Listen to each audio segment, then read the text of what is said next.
What's up, everybody? Happy Wednesday afternoon. I'm here with good friend, Chief of Geyserville Fire and Battalion Chief for CAL FIRE, Marshall Tuberville. Many of you remember Marshall worked with us a bunch during the fires, keeping us up on situational awareness, letting us know what was going on. Marshall, you and I have been last, year and a half working together to try and get more resources into fire into North County and throughout the county. We've also been trying to organize people around COPE and what they can do in their own areas to get things done. But today it's a little more personal. I wanted you to come over to my house. I feel like I've done a lot of work in terms of my tree management and other stuff, but I wanted to gut check. I want to see you with this information sheet here, which shows, am I compliant? Is County Supervisor Gore compliant with Chapter 13A, the vegetation management? And so, Marshall, tell me what we got. We're here on Balash Avenue, just outside of Hillsburg, and this is my world. Yeah, so what the supervisor we're talking about is there's two ways homes are susceptible to igniting in a wildland fire. One is if there's if you're standing by a campfire, how far you're from the campfire, how much heat you get. So if you have a wood pile, and we'll talk about your wood pile, if other types of debris, other types of vegetation, heavy accumulation vegetation catch fire, how much is it going to bombard your house with heat? So that's what we're looking at today. And then your other vulnerability is embers, and the ember could come from 100 feet away or a mile away. So I'm never going to say you could have a concrete house, clear cut, all the way around you, that your house is going to survive a fire. So what we're trying to do today with defensible space inspection, the other piece of it is how your home is built, structural ignitability, building construction, but those two, defensible space and building construction, structural ignitability, is how we make homes better withstand a fire. Somewhat like building in a 100-year floodplain. So if you have a 1,000-year flood, whole different story. So today we're talking about management of your landscape and your vegetation. So right where we're standing now, great job. Trees are limbed up. The smaller trees over there behind this swing set are limbed up. The larger trees, I think this is a yew tree, is limbed up well. It's not overhanging any of the buildings here. And Supervisor Gore is cleared to his property line, so you can see what it would look like if he hadn't cleared on the neighbor's property to the wood fence. This landscaping here, we're more than 30 feet from the house here, so we're in that 30 feet from the house is the defensible space area, correct. Right? That's called the defensible space zone within 30 feet of the house. Okay. And not covered in the law, but I'd also, as I was explaining, it would be great if within that 0 to 3 feet, 0 to 5 feet up against your vinyl and wood siding, you kept that really clear material, gravel, concrete. 0 to 5 feet. Right. So 30 feet around your house, make sure you have nothing that's really ignitable, that's going to be able to affect your house, whether it's with direct heat or radiant heat, number 1 and 2. But on the other side, try and make sure you could walk around your house in 5 feet and see gravel and other things, and not just a bunch of flammable material. Correct. So if burning leaves or bark accumulate against your house, it's not going to catch your wood siding on fire. So it's on your front yard, you have lawn, irrigated lawn, great. Gravel, crushed granite or gravel, patios, great. And all in all, you do not have a continuous, from the wildland, from your neighbor's property to your house, of continuous vegetation. It's broken up.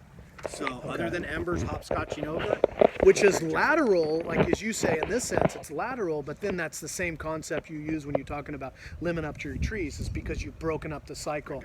You've kept it from what they call laddering, right? Isn't that what they call it? Ladder fuels, so that it just grows up and gets up into the tops of the trees and causes problems, right? Correct.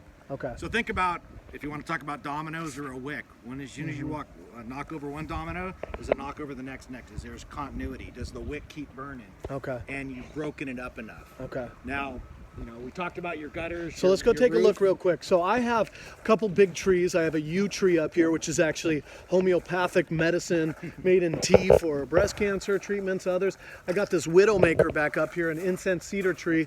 I spent a ton of money, maybe $7,000-8,000, getting people to come in and take all these old branches, ladder it up, and then also in some areas put cables to hold bigger ones so that we don't have access problems. That was before I was worried too much about fires, when I was thinking about just taking care of my yard. One of the questions that I had for you is, I have some of these ornamental trees that are over in the corner next to my house. And are those flammable trees? Because I have oranges out front, I have a holly tree out front, and then I got these a lemon tree and ornamental. And I think what you said is hey, it's under the eaves of your house, so you've got to cut that out and get it out so it's not under the eaves of your house. But it's also not the biggest danger in the world, because those aren't high flammable kind of trees, but I should do it no matter what, right? Correct. Yeah. So what I was looking at was the type of tree that is, my experience as a firefighter, and how that type of tree burns, how close it is to your house, and also how it's been maintained. So that species of tree, it's not a juniper, Italian cypress, or rosemary bush, highly flammable species. So that's working in your favor. The other thing is, you look at those trees; they've been limbed up, so that helps as well. Now, could they? I wish I limbed them up, but actually my son Jacob and my daughter Opal have been out slashing and burning my property. Perfect. So. That's good. That's a full family team effort.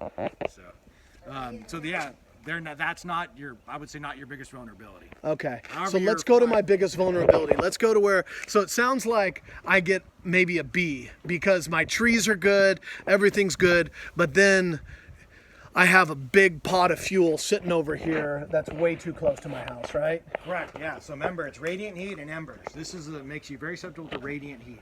So just imagine if all this wood was on fire, that would bombard your house, which is, I'm going to approximate about 10 feet away. So you're going to get all that heat bombarding your house, and that's then going to perhaps catch your house on fire. So this pile of wood also could catch an ember from a mile away, and so that's the issue. Now, if you take that wood away, it's great. You got gravel, shale right up to your wood siding. You have this not concrete, but crushed granite or whatever it is. I'm not a landscaping expert. It'd be great. This is just Too much fuel. correct. So I know it's hard. We got a long winter. It's cold, fireplaces and such, but you can buy a cover for it. I've heard. I don't recommend that. I don't know those We'll products, move it. I'm but going to it'd move be it good this to move weekend. So move it more than 30 feet away. Okay. And this weekend's going to be hot, so you might want to do it in the morning. Okay. So, and tell me about our fences and people, because for instance, my fence is within 30 feet. A lot of people, you're like defensible space, but your fences, they'll burn, but they don't have the same kind of fuel that this has. They would burn and go up, but they're not going to create probably the same like critical temperature mass or whatever to get going. Is that correct? Yes, correct. Like if this thing started to burn, this would burn hard and heavy for more than an hour and would be throwing embers and other stuff around, right? Yeah, so even if you had, your windows there, double pane or single pane, over time they're going to break. If they get bombarded with heat. The underside of your eave, stuff will start melting. It'll start deteriorating your exterior siding. So, tell me a little bit about, because I was worried about my roofs. Now I have one extension of a roof over here, which is metal, and obviously that's a newer structure. I'm not so worried about that. But up on this house, I have a composite roof, which means it's just shingles, right? I was going to say shale or shellacking, but it's shingles. Is that highly susceptible? from the point of view of an ember landing on your roof, no. If ember lands on your roof, on metal, or the comp roof you have here, they're ready to withstand.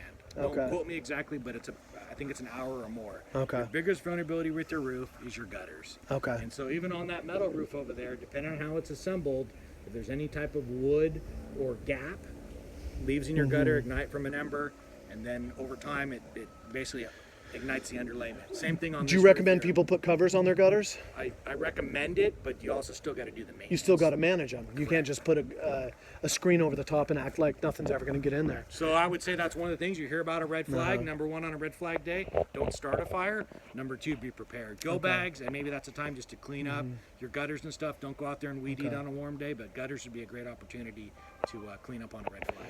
So basically, I look at this sheet. You come over to my house. You with Geyserville, but also any fire department can come out and do an inspection for somebody if I were to call up. If I'm resident Joe or Jane, right? We'd much rather meet under these conditions than with smoke in the air, and we don't have a lot of time. Not as nice when there's an emergency.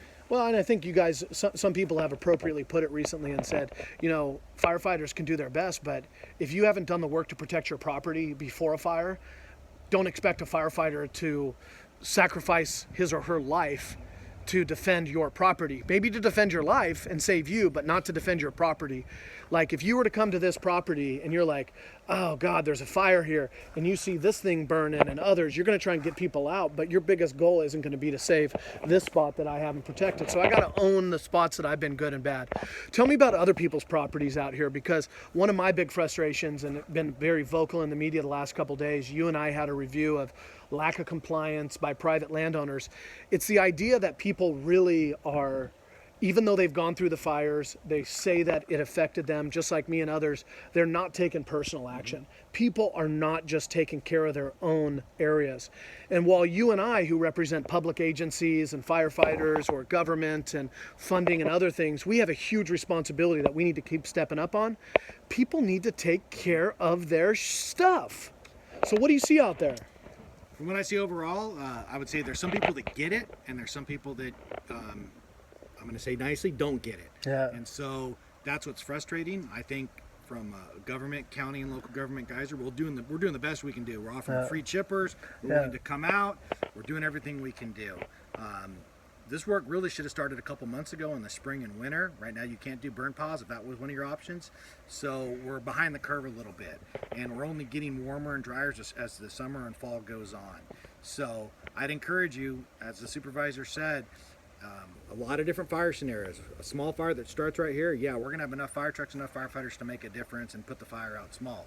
Multiple fires or a big fire or the first 5 minutes of a fire that's going to evolve into something large, we're outnumbered. We're getting people out of the way, doing what we can do. And another critical piece, we talk about your neighbors, is you are susceptible to your neighbor's land management as well. So this wood pile that catches your house on fire, your house is produces I got neighbors over here. and shoots downhill Right? to your neighbors, So- and vice versa. So it's a neighborhood community effort. Well, and like I try and always say is that people talk about rights all the time. They talk about property rights, but there's responsibility. There's no rights without responsibility. That's a Teddy Roosevelt quote. No rights without responsibility. So don't talk about your private property rights if you're not going to talk about your private property responsibility. Coming from me, somebody who thought I had a pretty good situation set up here. I've done a lot of management on my land. We've done a lot of tree work. Marshall's telling me, good, I'm going to get the right check marks from that, but I'm going to get a big red check mark next to this burn pile being too close to my house. So bad on me. I'm going to take care of it this weekend, and I want to thank you for coming out. Appreciate you taking care of it. Yeah, right. Thank you. Yeah. Right on.